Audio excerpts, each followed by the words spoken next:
The Trump administration's operation to remove Venezuelan President Nicolas Maduro and his wife created a ripple effect around the globe. Many who left that country have watched the events unfold from afar, including some who work and study right here in North Dakota. Lindsay Miller reports on their hopes for a better future for their homeland while living in the Magic City.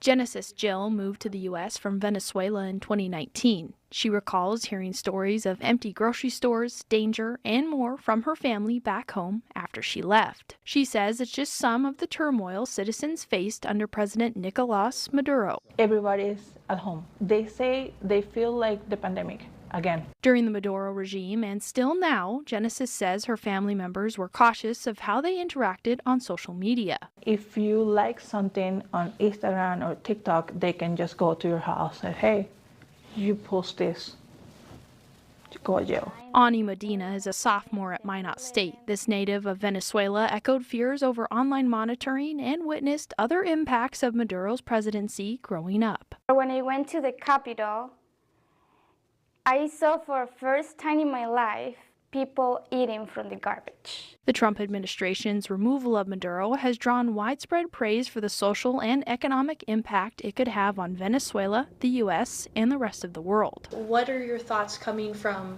Venezuela, seeing that change in leadership? We're thankful. We are thankful with the President Trump and all his administration because of this. Maduro's removal has also raised questions about the future of Venezuela and the United States' plans. While his arrest has inspired hope, Genesis says gangs and other groups are trying to take power. They are in motorcycles, they dress all black, they cover the head, and they have the gun.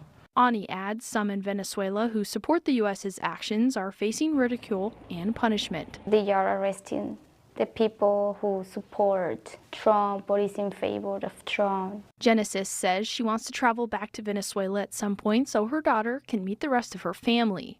Both Genesis and Ani say they hope for a future for Venezuela that includes fair elections. In Minot, I'm Lindsay Miller, reporting for your News Leader. Maduro's Vice President Delcy Rodriguez is serving as interim leader with the U.S.'s supervision. Rodriguez has called for Maduro's release. CNN reports as of today, Venezuela had released just over 50 of roughly 800 political prisoners following demands from the U.S.